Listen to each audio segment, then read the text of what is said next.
Welcome to Behavioral Health Today, a podcast brought to you by the Triad Network. This podcast is designed to share trending topics occurring within the world and our communities and bring them a behavioral and mental health perspective. Welcome to Behavioral Health Today. I'm your host, Sharlee Dixon, and today I'm joined by Dr. Alisa Bahl. Alisa is a clinical psychologist and associate professor in the Department of Pediatrics at the University of Virginia, specializing in child and adolescent psychology. She's affiliated with UVA Children's Hospital and UVA Medical Center, where she focuses on neurodevelopmental and behavioral pediatrics. Dr. Bahl was recently awarded an $80,000 grant from the Jefferson Trust to expand access to parent-child interaction therapy, an evidence-based approach to supporting young children with behavioral challenges. Through her work, she's helping train the next generation of therapists while empowering parents to build stronger, more connected relationships with their children. We're excited to have Alisa on the show today to explore how parent-child interaction therapy, or PCIT, is transforming the way we understand and support young children with behavioral challenges through live parent coaching, expanding access to care, and helping families build stronger, more connected relationships. Alisa, thank you so much for coming to the show. Welcome. Thank you. It's great to be here. Absolutely, absolutely. So can you just get us started by sharing your journey into parent-child interaction therapy? What is it, and what drew you to this approach, and how it became such a central part of your work? Sure. So, I guess I'll start going way back. Growing up, I always knew I wanted to work with children. I babysat when I was younger, and I coached swim team as a teenager. And from those experiences, I really understood at a deep level what a difference one positive adult figure could make in the lives of children. And so my intention was always to become a psychologist. And I knew I wanted to work with young children. So as I was going through my training, I sought out schools where I could go to have the opportunity to work with children. And I particularly was drawn to children who were maybe a little bit spicy, maybe put out some challenges. And I felt like I was well matched to work with these kids. So when I was looking for schools to go and train, I found a program at West Virginia University where I had the great fortune of meeting Dr. Sharlee McNeil. And Sharlee is one of the early original PCIT therapists who trained with Dr. Sheila Iberg. And Dr. Iberg was the founder of parent-child interaction therapy. And so that's where I chose to go to school, and that started my path. Very nice. Can you just give our listeners a bit more description about what parent-child interaction therapy is and where can we find that type of work? Sure. So I'll jump back into the history a little bit. Like I had mentioned, so PCIT was developed by Dr. Sheila Iberg back in the 1970s. And the theoretical underpinnings for PCIT are really based in good models for parenting, models of play therapy. It also involves social learning theory and attachment theory. And then it ties all of these together with some pieces from Patterson's coercive cycle of parent-child interaction. And so this was really pulled together by, Connie Hanf, if we're going way, way back in the 60s, developed this idea of a two-stage parenting approach, where the first phase is really taking those theoretical underpinnings and building a warm, secure, attached relationship between a child and their caregiver. And then the second phase of PCIT is really focusing in more on the compliance aspects, following directions, listening when told things to do, as parents do. And so the idea is that these two phases of PCIT go hand in hand to make a really robust and effective intervention. Nice. And before we got on to record today, I was briefly mentioning to you that I got my starts in the social work field and social work world in Child Protective Services. And one of the agencies that we used in Columbia, South Carolina, I they really used PCIT to work with our parents whose children had been removed from their care. And the point of it was to work, one-on-one, hand on with parents and their children that were age 3 to 5, to try to work with them through any behavioral challenges or spicy things that come up, as they do with young children, so that parents knew how to better handle them when they happened. Because, trying to avoid them might work, but being able to really work with them through those challenges really proved to be effective. And all of my parents really loved it, because even though they didn't have custody of their children, they were able to interact with them, and play with them and spend time with them. And it wasn't like a supervised session with me just kind of watching them. They were able to do it at a play area type of thing, where they were able to learn how to be better parents. So it really showed me that it's a completely different way of looking at how you can do therapy or work with parents and children at one time. Can you talk a bit about how PCIT is movement really that changed that landscape of parent-child therapy, and what makes it so transformational for both parents and children? Charlie, I love that story. And I love these questions that you're asking, because that really gets at the meat of what's at the core of PCIT. One of the things you said, you were talking about these families who children have been removed from the home for one reason or another, whether that be abuse or neglect. And I think this goes back to like a deeper situation. And that is often the parents who find themselves in these circumstances, they didn't have a better model for parenting, or they didn't Right. know how to do these skills. And so what Yep. PCIT does, like you had said, it starts teaching parents new ways of interacting with their kids. And so I think the beauty of it really is in starting to change that dynamic and starting to teach parents, you could try this with your child, or you could do this, and really doing it in the moment. Right. And one of the things you mentioned just now is that it really focuses on meeting the child and the parent in the moment of whatever the interaction may be, whichever way it goes, positive or negative, which again is something that I don't know that happens oftentimes when there's family therapy going on, because you're bringing something to the therapist that happened, I don't know, days beforehand or weeks beforehand, or whatever it was. It's not exactly in that moment. And so I would assume then that PCIT really addresses any mental health or behavioral issues, in that moment. Can you talk with us a bit how it uniquely addresses any issues specifically in children under 6, if it does, especially when those struggles are disruptive or hyperactive type behaviors? Yes. And I love this point that you brought up, because so many therapeutic interventions maybe are focused on psychoeducation. That is, Mhm. having a parent or caregivers come in and a therapist talks about what has happened.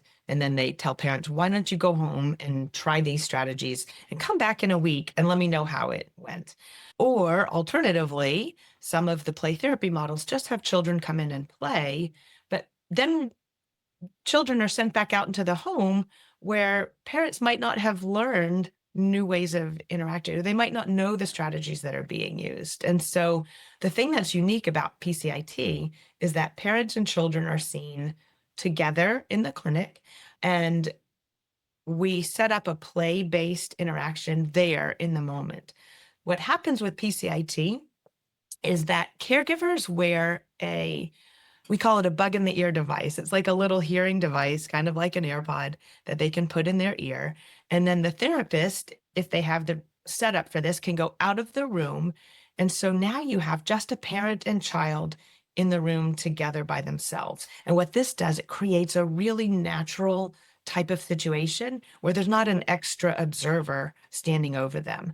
And then we have children play with some identified toys, and the therapist is out, and the therapist can talk to the parent with a microphone through that bug in the ear device. And so the parent can hear what the therapist is saying while the child cannot.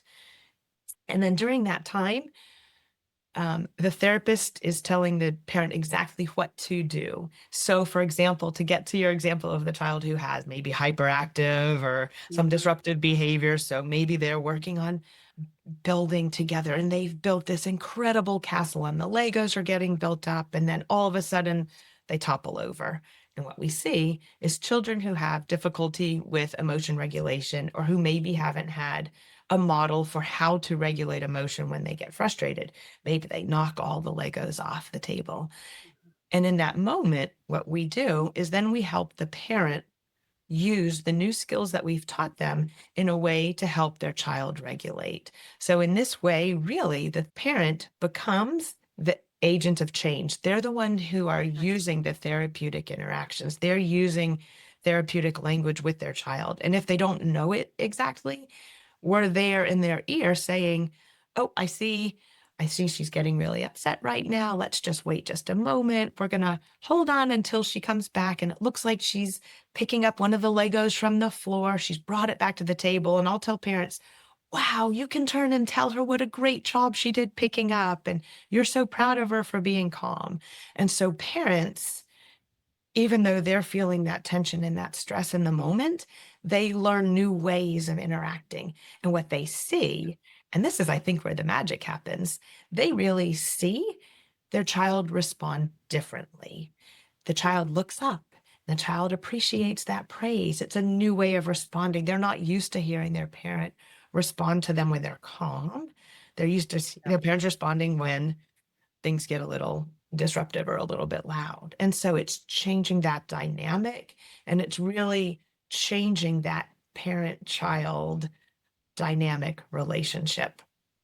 Absolutely. Absolutely. I completely agree because again, I would see the same things happen and even the parents will come and tell me like, Charlie, I just can't believe that this happened. And my child usually, when they knock the blocks over because it happens, I would Yep. get upset because they knocked the blocks over. And in the place I worked with, it was, 15 years ago. So the technology wasn't there. And literally Yes. the therapist would be in the same room and they would just tell them like, "Hey, what if you say, let's try to pick these toys up, or I can see you getting angry, so I will wait."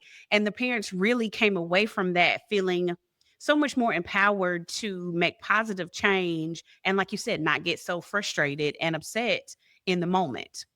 Yes. And I Yeah. love that you brought that up because for the past, about past 12 years, I also have been coaching from within the room.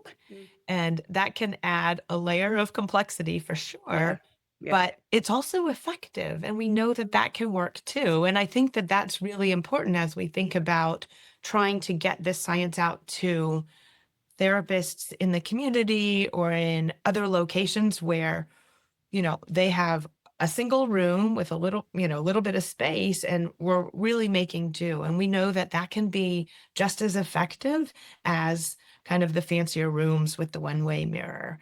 And so that's a really great point that you brought up. And it is so rewarding to see that change and to see parents all of a sudden feeling like they have confidence that they can do this. Mhm. Absolutely. Absolutely.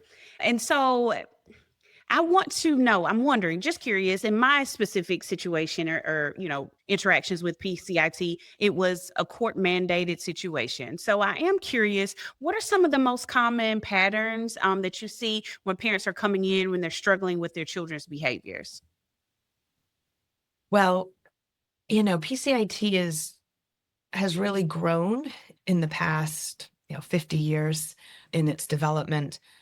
There are many groups who work with families who are in court ordered situations, and I think that PCIT is uniquely situated to be able to be helpful in these contexts because both the parents as well as the foster parents can be working using the same skills and techniques to try to help the children to have better behavior regulation. And so that's a really nice feature.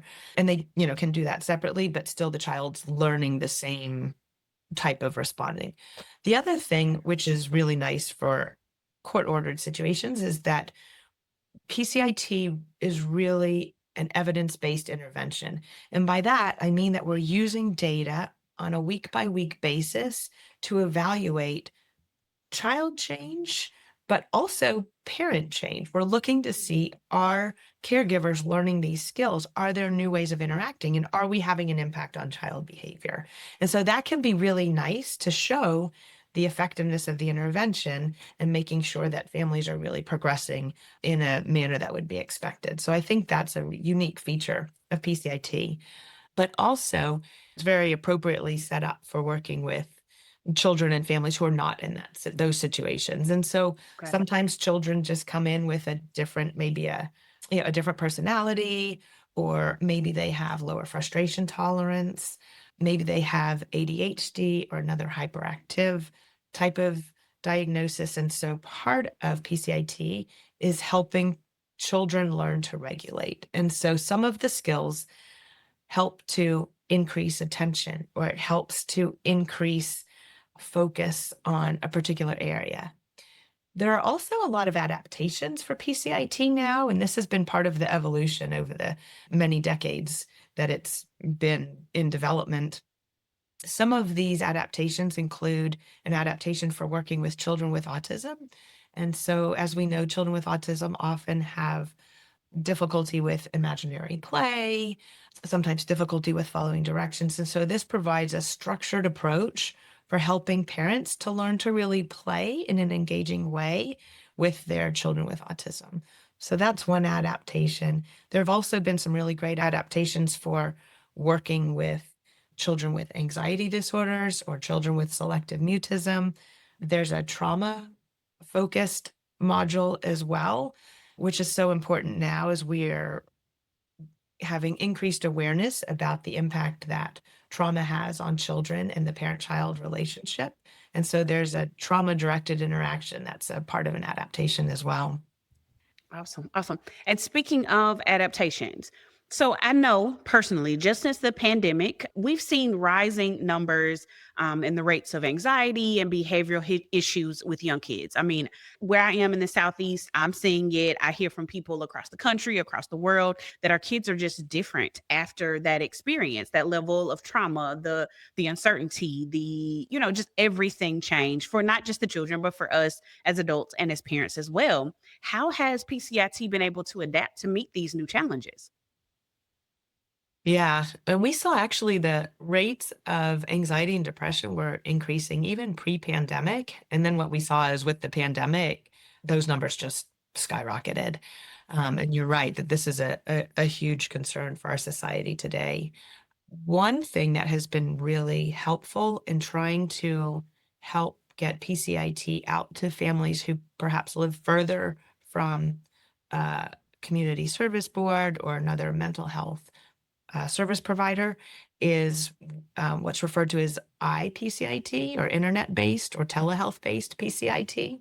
And so there's been some new research studies looking at internet-based PCIT. If you have a good, connection, which can be tricky as well, especially for some of our folks who are living in more rural communities that we have. I'm out here in Virginia, so we have some folks out in Southwest Virginia, and sometimes our connections can be a little bit tricky depending on the way the wind blows. Absolutely. But if you have a good internet connection, then we can provide PCIT via telehealth. And families have found that to be really effective. And there's some new research studies that have just come out that are demonstrating equal results from internet-based PCIT as in comparison with clinic-based PCIT. So this has been really great.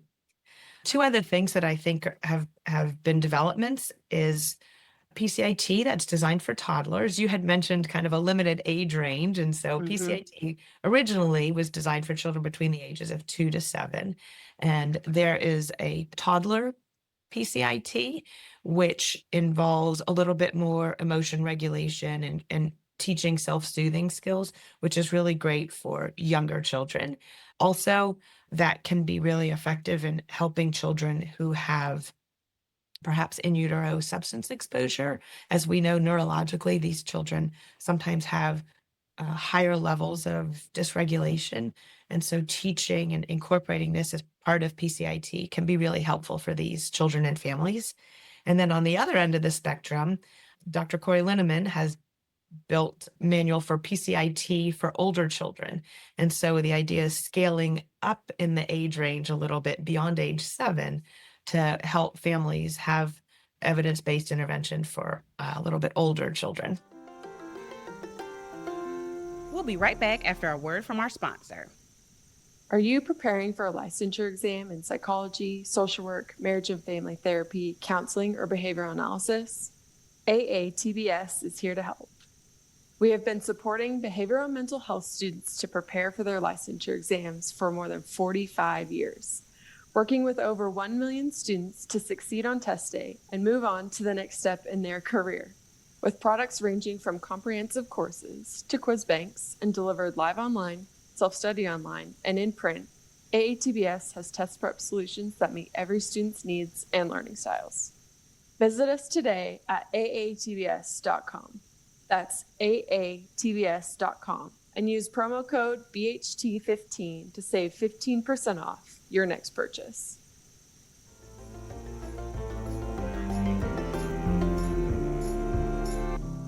That's really cool. I really enjoy how PCIT is it can be adaptable and you can change it and mold it to work with, because I would have thought previously, it doesn't reach a lot of age levels, but with the change in adding in older children in there, like it is really something that can be used with a wide range of children and their families. That's pretty cool.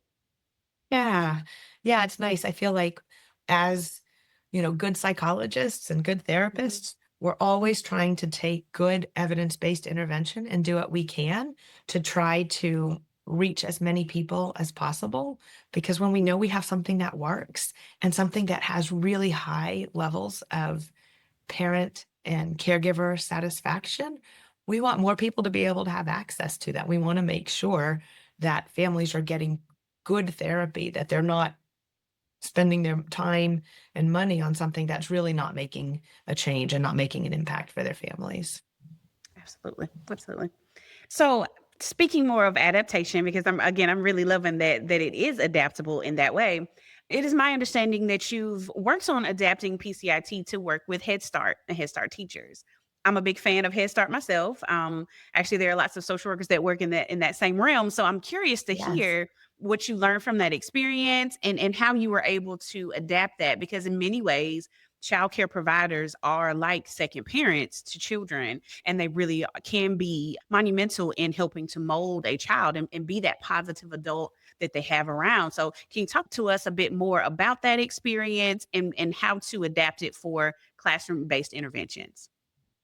Yes, I love that you pulled that up. I have, this is going back to my training days many years ago, back when I was working with Dr. Cheryl McNeil, and we had this idea of taking what we know was good evidence-based work that we know is working with parents, children, with young children. And so we thought, well, let's do this in a group setting. Let's do this with teachers. I had been a preschool teacher for a couple of years before going back to school. And so I had kind of the unique experience of being in the classroom and understanding some of those challenges, and really felt like we could dovetail the knowledge that I had from my preschool experiences with the knowledge that I had from the parent training and pull these together. And so we did. I went out into a couple different Head Start programs, and these were teachers who were interested in kind of learning new skills. And I think this was the first time that PCIT had been brought into a classroom setting. Now that we are 20 plus years later, there are some folks who are really focusing in on doing what's called now teacher-child interaction training, where they integrate those same skills. And there's some different ways that they are going about it and some different modifications they have made from what I had done originally. But the idea was that same thing. We had a teacher wearing, and now it's much easier with technology. So now they can just use their Bluetooth from their phone. And so they're in the classroom. Gosh, back when I did it, we had like this wire and this equipment, and I had to see if it was working, and had it was like a little tape recorder. It was really a different era. But now they use just like a Bluetooth device, and then a therapist might sit kind of in the back or outside of the scope of the classroom and help teachers to catch, part of the idea is helping parents and helping teachers learn to recognize when behaviors might be going down a different path, because you can always intervene in a preventative way. And so giving teachers a response that they could use very quickly, that's consistent, predictable, delivered in a neutral, calm tone of voice, is really empowering them in a way so that they have broader authority with kind of a warm and gentle approach in that preschool classroom setting or in that Head Start classroom setting. And so it is a really nice way to take the clinic information and put it out there where so many children and teachers can benefit for years. Absolutely. Awesome. Okay. So I've heard you mention a few different times here, and I saw it in the research as well, that parenting really can be compared to like sports coaching, which was interesting. And so as a parent, I completely agree with this. So my children are both in sports, multiple sports. And so I watched that interaction with them and their coach, and the coaches just have this skill to be able to teach the children something, whatever it is. They practice it with them, help them master it, and then they turn into these, great sports players. So I completely agree that, parenting can be somewhat like sports coaching. Can you talk to us a bit about that, that comparison, or about how PCIT can turn parenting into a skill set that can be taught, practiced, and even mastered? And side note, I love this idea that it can be, because I have even often said to friends, and, I think it often to myself, parenting does not come with a guide, but PCIT might actually be that guide. Well, you're right. Yes, anybody can become a parent. There's no license. There's no book, no test you have to pass. nothing. You're absolutely right about that. Thinking of the coaching analogy, I love this, and I feel like it hits on two different levels. One of them is in therapists teaching parents skills. So if you think about like, what's the hardest thing you've ever done? And for some people that might be, giving a presentation. For some people, it might be a sports activity. For some people, it might be climbing, like going on a trek and climbing this mountain, taking on a new athletic skill. So for many of these types of situations, we enlist in the help of a coach. There's somebody who's telling you as you're going along, just like you said for your kids out on the field, yes, that's the way to do it. Now turn and go up the field. You're right where you need to be. Back up a little bit. Oh, try this next, right? There's someone telling them what to do. And in telling them, they learn in the moment exactly what they should be doing or where they should go next. And so I think about PCIT as doing the same thing for parents, because parenting is the hardest job there is. And wouldn't it be amazing if we could have a coach there telling them, you're doing it right. That was a great way to handle this. Let's back off a little bit. Oh, why don't you try saying this next? Right? Mm-hmm. It's really coaching in the moment. And that's when parents gain those skills, just like your kids out on the field. Absolutely. Right? They learn like, oh, that's how I'm supposed to do it. Parents can have this aha moment, like, oh, that's how I'm supposed to do it. And like you said, you can see the look on the parents' faces. I remember this time I was coaching a parent, and we were on the second phase where it's really helping parents to teach their children to follow directions and to listen to when they're told something to do, but also giving parents a calm way of doing that in a neutral, consistent, positive tone of voice. And so the first time, I went to tell this parent, okay, we had practiced. I taught her the skills. We do a little role play back and forth with me and with another therapist in the room. So they were ready. And so I said, okay, we're going to try our first instruction. And I see her eyes like get really wide. And she looked up at me. And so I said, okay, first we're going to tell them the rationale. I want to turn with the marker. And so she said, I want to turn with the marker. Please hand me the blue one. And she said, please hand me the blue one. It was the one that her daughter was coloring with. So this was going to be really difficult. And the daughter held up the marker, and she looked at her mom. She said, here you go, Mommy. And the mom said, thank you so much for listening. And I remember her eyes got really big, and I could see the big tears welling up in the mom's eyes because she had done it. And if things hadn't gone that way, that would have been okay because I would have been there to coach her through it. And we had that success, and that parent felt so good. And it gave her the capacity to think, oh, yeah, I can do this and I can do this at home. And that's what a good coach instills in our children. It's not that all of our children are going to wind up in the Olympics, right?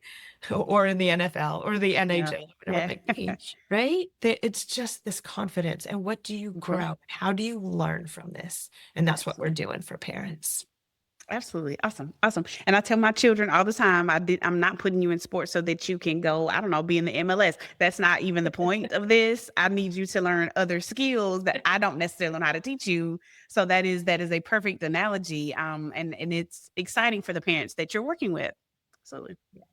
Yes. So, let's talk a bit about your recent work. So, from my understanding, you are scaling access through a new clinic and maybe even some workforce training. So, how do you envision this improving access to evidence-based care for underserved areas? Thank you. Yeah, I'm really excited about this project, and I owe a huge amount of thanks to the Jefferson Trust Foundation, which is here at UVA, and the Ashley Thompson Manning Health Innovation Award, who have helped make this possible for me. The goal of this project is to train more therapists starting at UVA and also graduate students who are master's level therapists already. Okay. And then the third step is to really train therapists in the community. And so the reason is, I think about this as like a cascading model. The idea is I can provide so much therapy, in the office by myself. But what we really need to do is grow the workforce because, as you had mentioned earlier, we're in the midst of a mental health crisis. Yeah. And we don't have enough therapists providing services to children and families in any community that I know of.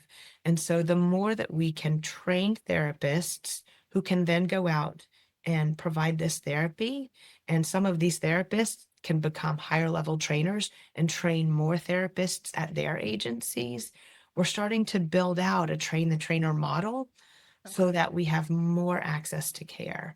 And I think that that's really the key in trying to help children and families in the communities where they reside so that they have the best evidence-based intervention and the best opportunities. We know that if we intervene early with these children, and that parents have learned skills, that this will carry with them throughout their lifetime. We know that children who have intervention when they're young are less likely to have mental health problems as they get older. We also know that these children are going to grow up and be parents themselves one day. And so if we are changing this step by step by training therapists here, training new graduates who are going to go out to wherever they land and open up their practice, that we're really going to make a difference in the lives of children and families. Absolutely. Absolutely. So for someone who is interested in becoming a certified PCIT therapist, what qualities or training paths are most essential, and how can they really get into using this as a treatment modality? So PCIT is designed for folks who have a master's level in some sort of mental health field. So that could be, social work, counseling, psychology, behavioral work, in any of these areas. And then they can go through a course to become a certified PCIT therapist. There are different trainers, such as myself, who will provide workshop and consultation. So the way the training works is if you have your master's degree, then you can sign up for one of these workshops or courses. And so part of what I'm doing with this grant here is I have the time and availability to provide this for some of the therapists in the community here, but there are many of these offered. You can go to the website, which is pcit.org, and that will take listeners to the PCIT International website. They can learn a little bit more about PCIT and find these trainings in their community.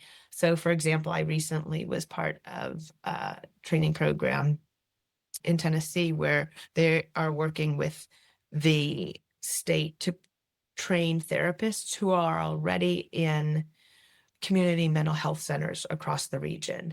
And we're looking to do some of that here in Virginia, where we're training therapists who are already providing services in the community service board across several different localities. It's 40 hours of training initially, Oh, wow.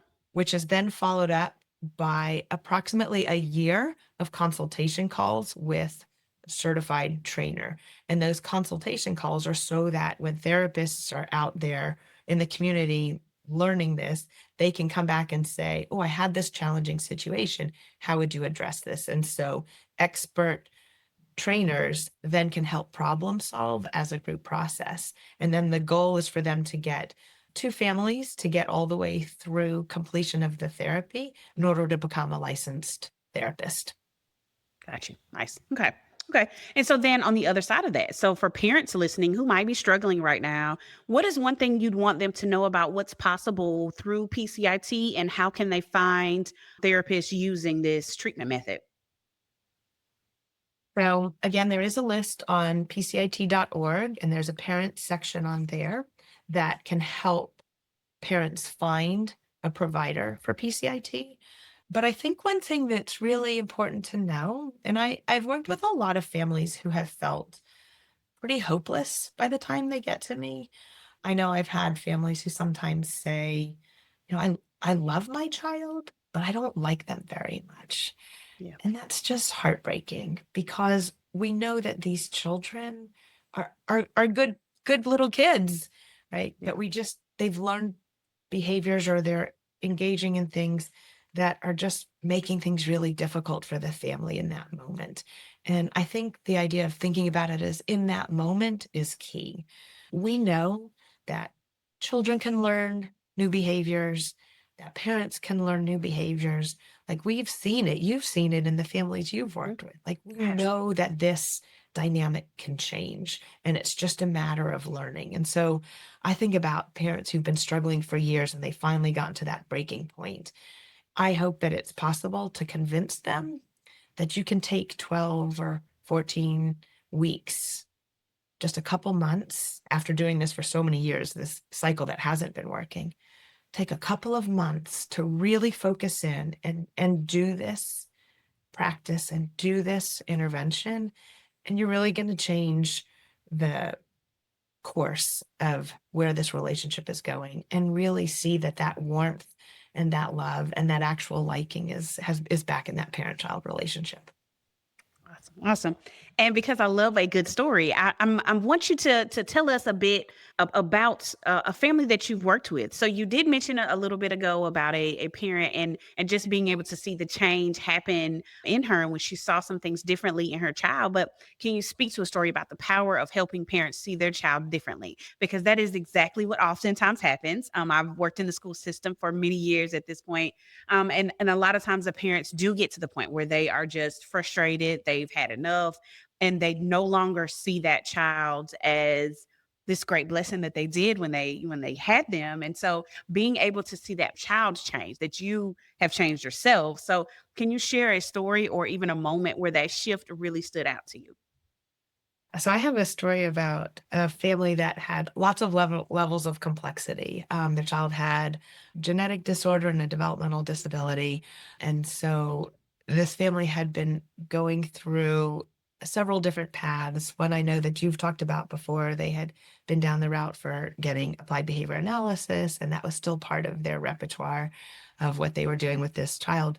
But they were finding that they didn't feel like they knew how to play or that their child really had these other play skills. And so we started to work on ways that the parent could help to facilitate that interaction, that back and forth interaction. And what we saw was a child who we really did some adaptations. We really had to shorten our therapy initially just because he wasn't able to make it through the end. And so we started short and got longer and longer and longer over time. as this child started to understand and started to really benefit from the back and forth that they had with their parent that had been a little bit different than they had had in the past. This child also had some speech and language difficulties. And what we saw over time with the therapy was that the speech was increasing, the language was increasing, the understanding was increasing. And so that was a really robust finding as well. And I remember the first time we took, one of the things we do in PCIT is we work on generalization. And so once things are going pretty well in the clinic and pretty well at home, we go ahead and take things out on the road a bit. And so we were walking around outside this little patio area.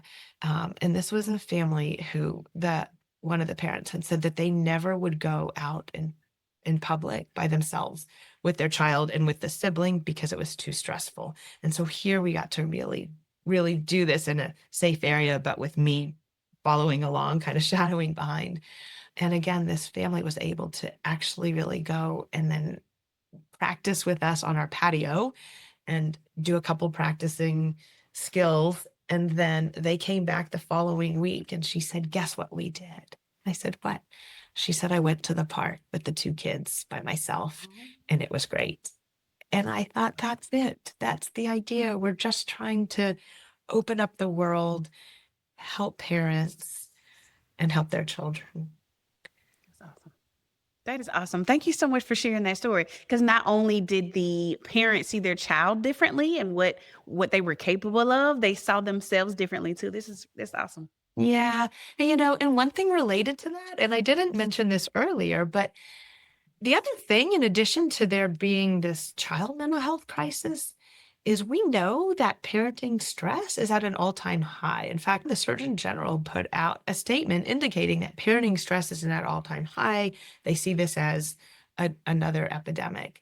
And Wow. One of the things that's really neat about PCIT is just what you mentioned, that we're helping children's behavior and we're impacting their mental health, but really we're also empowering parents and we're impacting parental mental health as well. We know when parents have children with disruptive behavior problems, that their rates of depression are much higher than parents of children who don't have disabilities. And so by doing an intervention like this, we're really targeting the mental health needs of both. Awesome. Okay. Well, where can folks learn more about parent-child interaction therapy? I'm specifically very curious about how things are going to go with the Jefferson Trust grant that you received and even more of your work. Where can we find it? Thank you so much. So, you can find me at UVA Health Children's on the link to pediatric psychology, which is through the UVA Health System website. But also, I really refer listeners back to PCIT.org. That will take them to the PCIT International website where they can learn more about PCIT and find therapists in the community, both who provide PCIT virtually on telehealth, PCIT providers who can provide PCIT in different languages because there have been language adaptations to meet those communities' needs, as well as PCIT in person that's in a nearby area to them. Awesome. Well, thank you so much. I really appreciate you speaking with us today. Well, I loved having the opportunity to chat with you about this. I think it's really exciting. And I hope that this reaches some people who are interested in learning more of what they can do for their children and families. Awesome. Thanks. And thank you to our listeners for taking the time to join us. Make sure to follow us on our social media at Instagram, TikTok, LinkedIn, and even on YouTube under Behavioral Health Today. And if you like our show, give us 5 stars and leave us a review. That helps our show get discovered and share the valuable insights in each episode. As always, the resources for this episode and an archive of all of our other episodes can be found on our webpage at triadhq.com/BHT. And we look forward to having you back with us next time on Behavioral Health Today. We appreciate all the support from our community, and if you like our show, one of the best ways you can support it is by giving us a 5-star rating and leaving a review. Behavioral Health Today is a podcast part of the Triad Behavioral Health Network, all rights reserved.